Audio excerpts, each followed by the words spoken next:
You're right, May. Thanks for coming back. Today we'll take a gander at another dynamic area of EU law, namely Article 102 of the TFEU, abuse of the dominant position.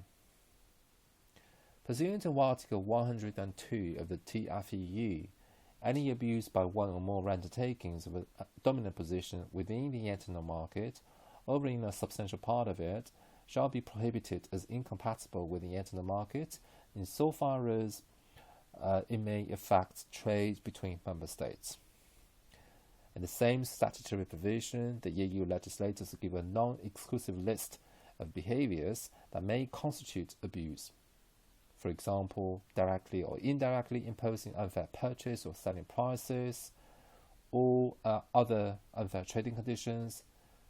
Another example is limiting production, market, or technical development to the prejudice of consumers. On the 1st of August 2024, the European Commission published its draft guidelines on the application of Article 102 of the TFEU to abusive exclusionary conduct by dominant undertakings. According to the draft guidelines, the European Commission intends to adopt a four-step test when assessing a possible infringement of Article 102 of the TFEU. Now let's have a look at the four-step test developed by the European Commission and enshrined in the case law of the European Court of Justice. Step 1. First of all, the relevant product market and geography need to be defined. Let's have a look at a hypothetical. For example, Happy Bananas Limited sells bananas in the Benelux. As you may know, the Benelux has three countries. They are Belgium, Netherlands, and Luxembourg. 90% of the bananas sold in the Benelux are imported and sold by Happy Bananas Limited. Is the relevant product market banana or fruit in general? If the relevant product market is a fruit, there are many other fruits such as apples, Sharon fruits, and kiwis, etc. The Happy Bananas Limited and their bananas have a much smaller market share. Most likely, in a legal proceeding, Happy Bananas would argue that the relevant product market is fruit, while the European Commission would argue that the relevant product market is banana. Another example is vitamins.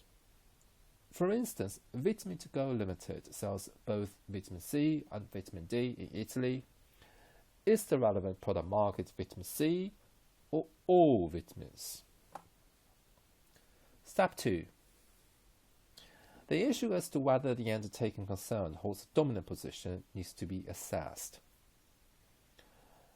As mentioned in the draft guidelines and the case law of the European Court of Justice, the existence of a dominant position derives, generally speaking, from a combination of various factors. When taken separately, these factors don't need to be necessarily determinative. One important factor is the existence of a very large market shares, which can be in themselves evidence of the existence of a dominant position. This is the case in particular where an undertaking holds a market share of 50% or above. However, the market share does not always need to be 50% or above. A comparison between the market shares of the undertaking concerned and of its competitors is also important. For example, in the 2004 case of British Airways and Commission, British Airways had roughly 40% of the market share, while Virgin had only 5.5% of the market share. Where an undertaking holds a market share that's much larger than that of its competitor, this is a relevant factor for the assessment of whether the undertaking concerned holds a dominant position. Besides market share, the existence of barriers to market expansion and entry can be a relevant factor too, as such barriers prevent actual competitors from expanding their activities on the market or prevent potential competitors from gaining access to the market. Barriers to expansion and entry may also result from other factors, for example, intellectual property rights, an established distribution and sales network, economies of scale, and data-driven advantages, etc. Step 3.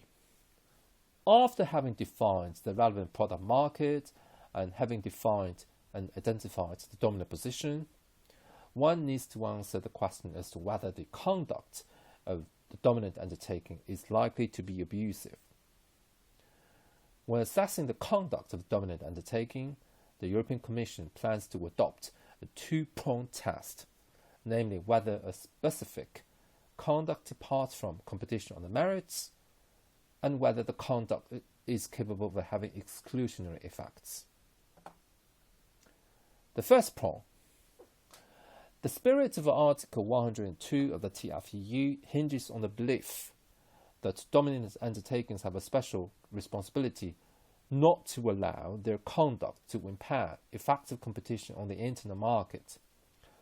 Although dominant undertakings are allowed to defend themselves against the competitors, they must do so through using legal means which fall within the scope of competition on the merits. It is a mouthful, so let's have a look at the hypothetical.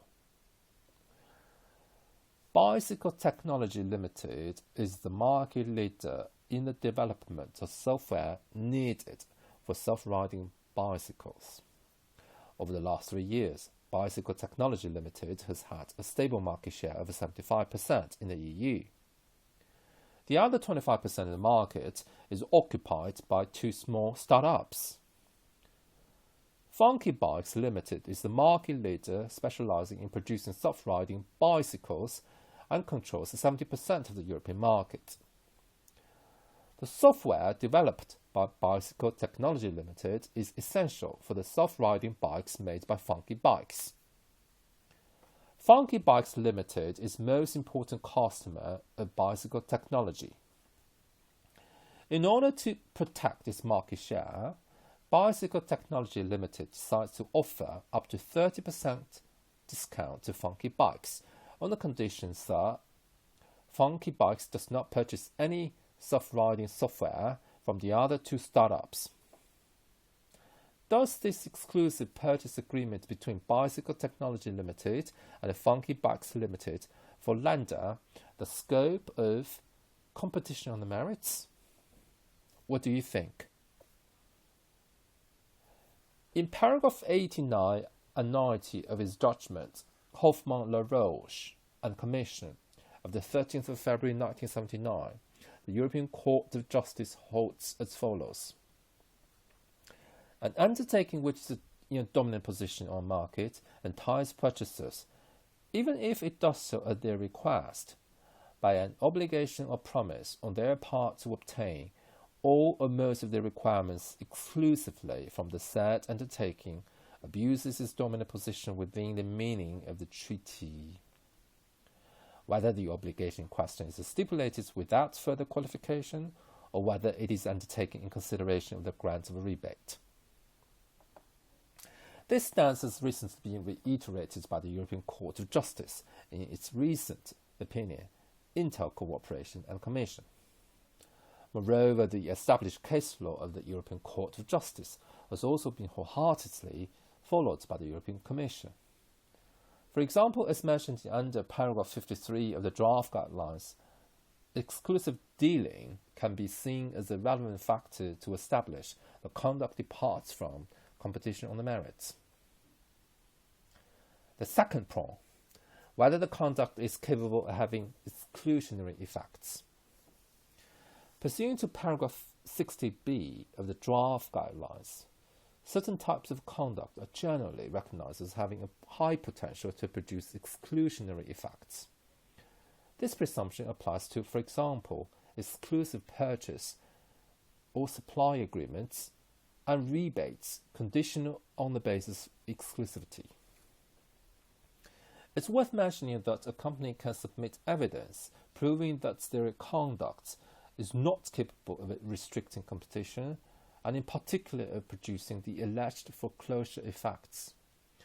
In other words, the presumption can be overturned. The fourth step. Can the conduct be objectively justified? As a part of the four-step test, last but not least, the European Commission shall also examine the issue as to whether the conduct can be objectively justified.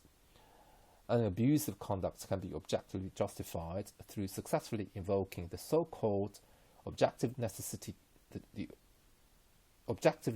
defense, or through producing efficiencies that counterbalance or even outweigh the negative effects of the abusive conduct, which is also known as the efficiency defense. However, such defenses have rarely been successful.